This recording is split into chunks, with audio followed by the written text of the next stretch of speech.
तुम्हारा मतलब क्या है? क्या तमाशा हुआ था सुबह? बोलो। दाजी ने गुस्से से खड़े हुए तो इन्हें के साथ ही सब परेशानी से खड़े हो गए। दाजी, आप मेरी बात का गलत मतलब ले रहे हैं। मेरा वो बस कर दो जुनेद, बस कर दो अब। तुम्हें बाहर क्या भेज दिया? तुम तो तमीज़ ही भूल गए हो कि बाप के सामने कैसे बात करनी होती है।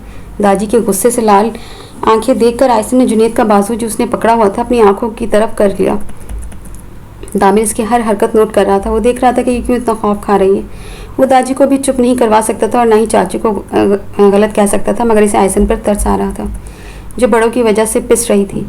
इसे एक खदशा था कि कहीं आयसन जहनी मरीज ना हो जाए, यूं डर डर के।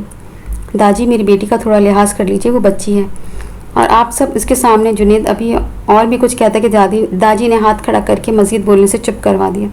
बस जाओ अपने कमरे में, तुम्हारी बच्ची को कबूल कर लिया है, काफ़ी है। जाओ अपने कमरे में और रात का खाना तुम्हारे कमरे में पहुंच जाएगा। दाजी की बात सुनकर दामिल ने फ़ौरन दाजी को देखा, जबकि समीना आयसन को देखकर तंजिया हंसी। जुनेद ने कुछ नहीं कहा। इसने आयसन को आगे किया और उसके सामने बैठा। दाजी गुस्सा नहीं कर रहे, वो बस कह रहे हैं कि इतनी लेट क्यों घर आए हो? पता है ना, अच्छे लोग देर तक बाहर नहीं रहते।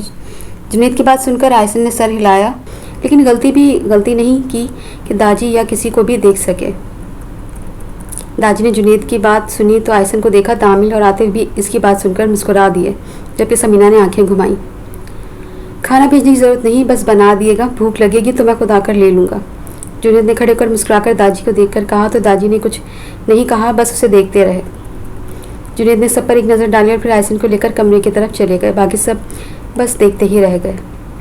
दाजी, चाचू और उनकी बेटी अब हमारी फैमिली मेंबर हैं। हमें ऐसा नहीं करना चाहिए उनके साथ। वो बच्ची है, अभी छोटी है, माँ नहीं है उसके साथ, उसे हमारी ज़रूरत है, दामिल ने कहा। तो दाजी ने बात को समझने की कोशिश की, जबकि समीना ने गुस्से से दामिल को घूरा। दामिल, तुम अभी इतने बड़े नहीं हुए कि घर के फैसलों में बोल सको। चुप रहो और दाजी को फैसला करने दो जो इन्हें अच्छा लगे। समीना ने कहा तो दाजी बगैर कोई जवाब दिए अपने कमरे में चले गए, जबकि दामिल ने अपनी माँ को अफसोस से देखा। समीना, बच्चा तुम्हारा समझदार है, शुक्र करो तुम आगे से इसे कैसी बातें सिखा रही हो। आतिफ ने थोड़े गुस्से में कहा तो समीना पाँव पटकती किचन में चली गई। अब वो आप अम्मी को समझाया करें, चाचू और आयसन के साथ ऐसा ना करें। दामिल की बात पर आतिफ ने पहले सर हिलाया, फिर माथे पर बल आ गया। आयसन कौन? अब्बू चाचू की बेटी का नाम है आयसन, दामिल ने याद करवाया। अच्छा, काफ़ी मुश्किल नाम रखा है, जुनेद ने भी। वो कहते हुए कमरे की तरफ चले गए तो दामिल वहीं बैठ गया और मोबाइल यूज़ करने लगा। आयसन जुनेद को देख रही थी जो लैपटॉप खोलकर बैठे काम कर रहे थे। इसने आज अपने बाप के चेहरे पर परेशानी देखी, ऐसे जैसे वो कितने दिनों से सोए नहीं हों। इसे भूख लग रही थी, मगर नीचे ओल्ड मैन के गुस्से को देखकर वो भूखी ही लेट गई। इसे आदत थी भूखा सो जाने की। जब इटली में डैडी और मम्मी की लड़ाई होती थी वो तभी भूखी सोती थी और डैडी पर परेशान होते थे, और इसकी माँ गुस्से में फिर वो किससे मांगती खाना, तभी बस आराम से सो जाती थी, छोटे से दिमाग में हज़ारों परेशानियाँ लेकर। जुनेद अपना काम कर रहे थे कि इनकी नज़र आयसन पर गई जो सो चुकी थी। उन्होंने वक्त देखा तो घड़ी रात के 1 बजा रही थी। इन्हें बस अफसोस हुआ कि वो अपने काम में इतने मगन हो गए कि इसका ख्याल भी नहीं आया। खैर, उन्होंने लैपटॉप बंद करके टेबल पर रखा और खुद चलकर बेड पर आ गए। आयसन के माथे पर बोसा दिया, फिर इसे देखकर खुद भी इसके साथ लेट गए। नींद तो पहले 1000 यादें लाएगी, फिर मेहरबान होनी थी। बहरहाल उन्होंने आंखें बंद कर ली। अम्मी जल्दी से नाश्ता दे दें, मुझे देर हो रही है स्कूल के लिए। दामिल स्कूल यूनिफॉर्म पहने कंधे पर बैग टांगे जोर से बोलता हुआ कमरे से निकला था। इसकी आवाज़ पर पूरी हवेली में गूंज रही थी। समीना इसकी आवाज़ सुनकर हाथ में नाश्ते की ट्रे लिए डाइनिंग टेबल पर आ गई तो साथ ही दामिल ने भी कुर्सी संभाली। दामिल, आराम से नाश्ता करो, स्कूल बंद नहीं हो जाएगा जो जल्दी जल्दी खा रहे हो। दामिल, आराम से खाओ। समीना ने दामिल को जल्दी जल्दी निवाला बनाते देखा तो टोका। अम्मी, मिस जहरा सज़ा देती हैं अगर लेट हो जाओ तो। दामिल ने खाते हुए मुश्किल से बोला। मैं बात कर लूँगी, जाके तुम आराम से खाओ, समीना ने कहा तो दामिल ने स्पीड थोड़ी हल्की की। युसरा, जल्दी आ जाओ यार, मुझे देर हो रही है। दामिल ने जब देखा कि युसरा अभी तक आई नहीं है तो उसने सदा लगाई।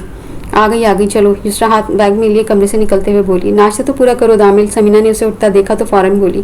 अम्मी, बस कर लिया, बाकी आकर खा लूँगा। वो अपनी माँ के पास आया और उसके माथे पर बोसा देकर युसरा के साथ हवेली के दरवाजे की तरफ बढ़ गया। बहू, इनके जाते ही दाजी भी कमरे से बाहर आए। जी दादी, कुछ चाहिए आपको? उन्होंने भी अच्छी बहू की एक्टिंग की। बेटा, आतिफ को मेरे कमरे में भेजना। और वो कहते हुए रुक गए। फिर सामने से आतिफ को देखा जो इन्हीं की तरफ आ रहा था। लो जी, दाजी आतिफ भी आ गए। आतिफ, आपको दाजी याद कर रहे थे। समीना ने इनके करीब आने पर कहा तो आतिफ नाश्ते की जगह दाजी के पास चले गए। जी दादी, वो उनके सामने आकर बोले। मुझे समीना के हवाले से बात करनी है। और समीना ने फ़ौरन दादी को देखा। जुनैद और उसकी बेटी के लिए अच्छा सा नाश्ता भेज देना। आ जाओ तुम आतिफ, दादी कहकर आतिफ को लिए अपने कमरे में चले गए, जबकि समीना जलकर काला कोयला हो गई। नाश्ता भेज दो, और वो भी अच्छा सा, नवाब है ना यहाँ के। समीना ने इसके कमरे की तरफ देखकर गुस्से से कहा और फिर मुलाजमा पर धाड़ी। जल्दी उठाओ बर्तन, फिर मेरे लिए एक कप चाय बनाकर लाओ। स्कूल में काफ़ी रश था, कहीं बच्चे खेल रहे थे तो कहीं हाथ में टिफ़िन बॉक्स लिए अपना पेट भर रहे थे। वहीं वो दोनों दाखिल हुए। जुनैद ने आयसन का हाथ पकड़ा हुआ था, जबकि आयसन को इतनी रश वाली जगह पर खौफ महसूस हो रहा था। वो आंखें फाड़कर सबको देख रही थी। सबने एक जैसे ही कपड़े पहन रखे थे। इसमें इन सब में कहीं भी जाना पहचाना चेहरा नज़र नहीं आया, मगर फिर उसे एक जाना पहचाना चेहरा दूर से देखा। उसने गौर किया तो उन्हें की तरफ मुस्कुराकर आ रहा था, सब लड़कों की तरह से। उसने भी ब्लू पैंट और वाइट शर्ट पर ब्लू ही टाई लगाई हुई थी और हाथ में ब्रांडेड वॉच पहनी। वो काफ़ी प्यारा लग रहा था आयसन को, मगर इसे लगता था ये भी सब की तरह है। चाचू, मैं आपका इंतज़ार कर रहा था। दामिल मुस्कुराता हुआ इनके पास आकर बोला। तुमने बात की प्रिंसिपल से? जुनैद ने पूछा। जी चाचू, बात की है। अब आप बस जाके इनसे मिल लीजिए। आज है मेरे साथ, मैं ले चलता हूँ। दामिल की बात सुनकर जुनैद ने इसके साथ कदम बढ़ा दिए। तुम कौन सी क्लास में हो दामिल? जुनैद ने चलते हुए सवाल किया। आयसन ने ज़ोर से जुनैद का हाथ पकड़ा हुआ था। मैट्रिक में हूँ चाचू, फिर इसके बाद कॉलेज है। वो स्कूल के करीब ही है। वो पैंट की जेब में हाथ डाला हुआ चल रहा था। मतलब आयसन को अकेले पढ़ना पड़ेगा, मुझे इसकी बहुत फिक्र रहती है। जुनैद ने अपना डर जाहिर किया तो दामिल ने मुस्कुराकर पहले जुनैद फिर आयसन को देखा। चाचू, आप बेफिक्र हो जाएं। अभी जब तक मैं हूँ इसके साथ हूँ, जब कॉलेज जाया करूँगा तो पहले आयसन को स्कूल छोड़ा करूँगा, फिर अपने कॉलेज जाया करूँगा। आप परेशान ना हो, मैं संभाल लूँगा सब। दामिल की बात सुनकर जुनैद को थोड़ी बहुत तस्लीम, मगर आयसन का क्या, इसके दिल में जो खौफ था वो कैसे ख़त्म करती। वो डरती थी सबसे अपने सांवले रंग की वजह से। किसी से खुलकर बात भी नहीं करती थी, वरना सज़ा की सूरत इसके सांवले रंग को निशाना बनाया जाता था। प्रिंसिपल के ऑफिस के सामने तीनों रुक गए। चाचू, आप जाएं अंदर, प्रिंसिपल अंदर ही हैं, मैं यहीं हूँ, दामिल ने कहा तो जुनैद आयसन को लेकर अंदर चले गए, जबकि दामिल वहीं बाहर बैठकर बेंच पर इंतज़ार करने लगा। दादी, मैं यहाँ का संभाल लेता हूँ। अब अगर मैं कराची गया तो फिर यहाँ के काम कौन देखेगा? आतिफ ने दादी की बात सुनकर कहा। मैं यही सोच रहा था, अब मेरी इतनी उम्र नहीं है कि हर हफ्ते सफ़र करूं।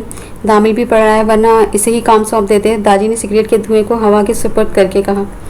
वो दोनों कुछ सोचते रहे। फिर आतिफ ने दादी को देखा जो सिगरेट मुंह से लगाए हुए थे। दादी, जुनैद को भेज देते हैं, वो भी तो आपका बेटा है ना, इसका भी हक है आपकी जायदाद में।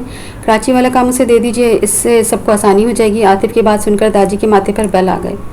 हाँ, ताकि वो कराची जाके दूसरी शादी करके ले आए और साथ में एक बच्ची भी। दादी ने तंज किया। नहीं दादी, अब वो ऐसा नहीं करेगा। वो अपनी बेटी से बहुत मोहब्बत करता है, वो अपनी बेटी पर कभी सुतेली मां नहीं लाएगा। आतिफ की बात सुनकर दादी ने सिगरेट ऐश ट्रे में रखी। कहाँ है वो?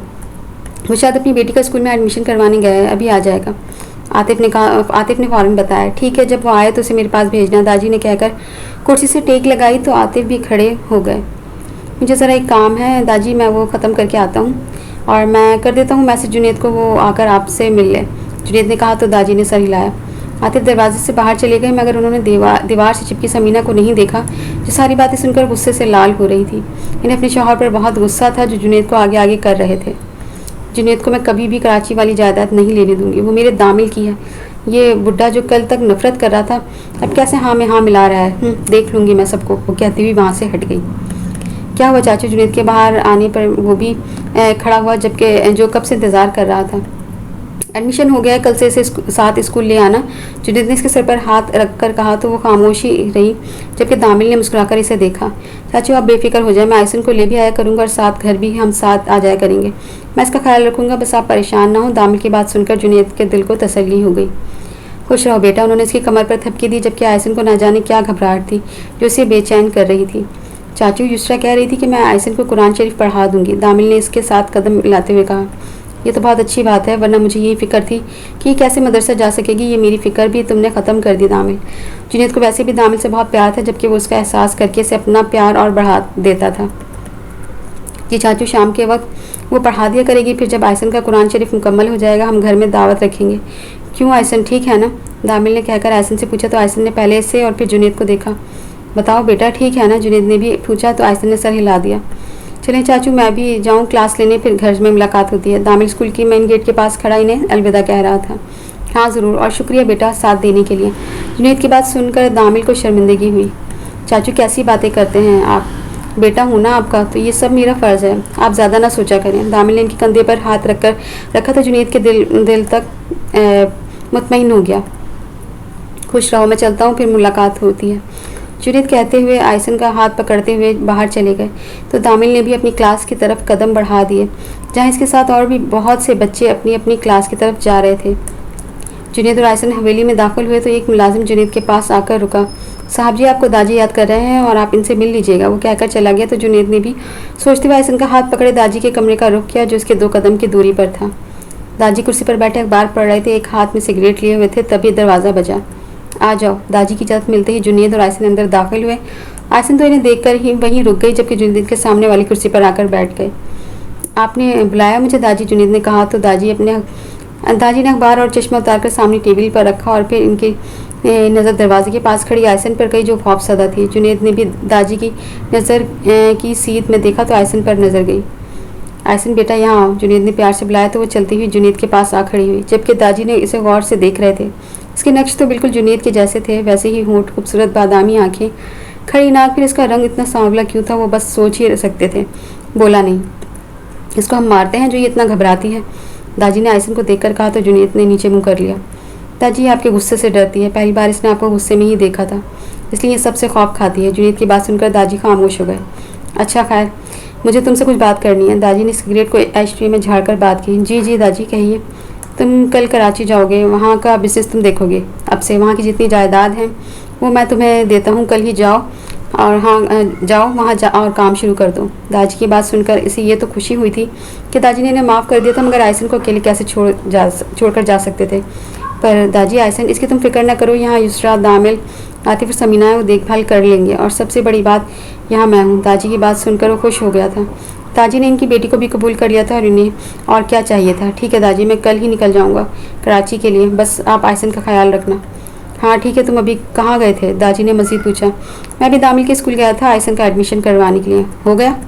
जी दादी हो गया है, कल से स्कूल जाएगी और आज से इंशाल्लाह युसरा से कुरान पाक भी पढ़ा देगी।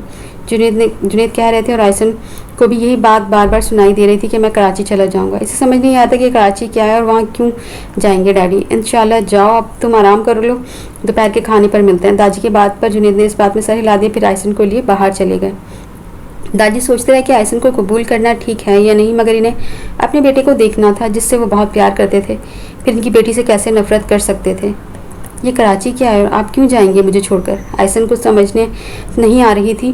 तभी वो जैसे कमरे में दाखिल हुए, इसने फ़ौरन सवाल करना शुरू कर दिया। आपको पता है ना मैं आपके बगैर नहीं रह सकती, फिर आप क्यों मुझे छोड़कर जाएंगे? इस मासूम से गुस्से को देखकर जुनेद के लबों को मुस्कान ने छू दिया। मुझे नहीं पता, आप मुझे भी साथ लेकर जाएंगे और आप भी मुझसे प्यार करते हैं, आप भी नहीं रह सकते मेरे बगैर। आयसन बस बोले जा रही थी कि तभी जुनेद मुस्कुराते हुए इसके सामने आकर बैठ गया। मैं अपनी बेटी से बहुत प्यार करता हूँ, मगर मेरी जान अभी कुछ ज़रूरी काम है जिन्हें करना है मैंने, और वहाँ आपको लेकर नहीं जा सकता। उन्होंने इसके दोनों हाथ पकड़कर प्यार से कहा। इनकी बात सुनकर आयसन ने नाराज़गी से हाथ छुड़वा लिए। आप नहीं करते मुझसे प्यार।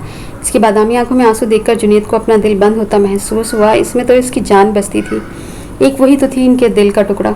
आयसन मेरी गुड़िया। उन्होंने इसके दोनों बाजू पकड़ के इसे अपने सामने किया। मैं कल सुबह जाऊंगा और वादा करता हूँ रात आपके सोने से पहले वापस आ जाऊंगा, जब तक आप दामिल के साथ है ना। वो कितना अच्छा है ना।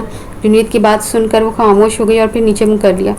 ना उदास मेरी बेटी बिल्कुल अच्छी नहीं लगती। मैं अपनी बेटी के लिए ही तो सब कर रहा हूँ। आप प्यार ही नहीं करते मुझसे। मैं स्कूल भी नहीं जाऊंगी, मैं कभी स्कूल नहीं जाऊंगी। वो रोने लग गई और जुनेद ने उससे तड़पकर सीने से लगा लिया। ना मेरी बेटी इतनी कमज़ोर नहीं, मेरी तरफ देखो। उन्होंने इसे खुद से अलग किया और अपने सामने किया। मेरी बेटी बहुत बहादुर है।